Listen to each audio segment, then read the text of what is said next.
കാലങ്ങളിൽ നിസ്സാരമായി കണ്ടിരുന്ന ഗവൺമെന്റ് സ്ഥാപനങ്ങളോടുള്ള ജനങ്ങളുടെ മനോഭാവം മാറിയിരിക്കുന്നു. അതിനുള്ള പ്രധാന കാരണം അത്യാധുനിക സൗകര്യങ്ങൾ നിറഞ്ഞ ഇത്തരത്തിലുള്ള കെട്ടിടങ്ങളാണ്. അത്തരം കെട്ടിടങ്ങൾക്ക് ഒരു ഉത്തമ ഉദാഹരണമാണ് GHSS വാടാനപ്പള്ളിയിൽ ഒക്ടോബർ 5-ാം തീയതി ഉദ്ഘാടനം കഴിയാനായി പോകുന്ന ഈ പുതു കെട്ടിടം. ധാരാളം അത്യാധുനിക സൗകര്യങ്ങൾ നിറഞ്ഞുള്ള ഒരു കെട്ടിടം കൂടിയാണിത്.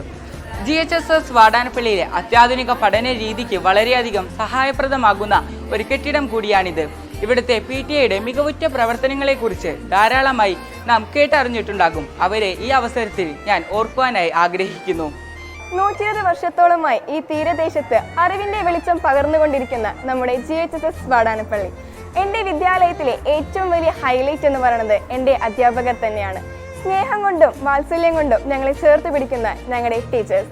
ഫുൾ A+ഓടുകൂടി പാസ്സാവാൻ കഴിഞ്ഞിട്ടുണ്ട്. എനിക്ക് ഇവിടെ 5A+ഓടുകൂടി പാസ്സാവാൻ സാധിച്ചു. അത് മാക്സിമം ടീച്ചേഴ്സിൻ്റെ സപ്പോർട്ടും സ്റ്റാഫുകളുടെ സപ്പോർട്ടും കൂടി കാരണമാണ്. ഇവിടുത്തെ ലാബായാലും ബാക്കി അടിസ്ഥാന സൗകര്യമായാലും ഈ പ്രദേശത്തെ ഏറ്റവും മികച്ച സ്കൂളാണ്. NSS, കരിയർ ഗൈഡൻസ്, സൗഹൃദ എന്നിവയെല്ലാം നല്ല രീതിയിൽ തന്നെ തുടർന്നു വരികയാണ്. ഒരു നാടിൻ്റെ സ്പന്ദനമായ ഈ പൊതുവിദ്യാലയം പുതിയ മുഖത്തോടുകൂടി എത്തുകയാണ്. നമ്മുടെ സ്കൂളിലെ കിഫ്ബി ഫണ്ട് ഉപയോഗിച്ച് നിർമ്മിച്ച ഏറ്റവും പുതിയ കെട്ടിടത്തിന്റെ ഉദ്ഘാടനം വരും തീയതി ഒക്ടോബർ 5-ന് നടക്കുകയാണ്. അതിലേക്കായി ഏവരെയും സന്തോഷത്തോടെ ക്ഷണിക്കുന്നു.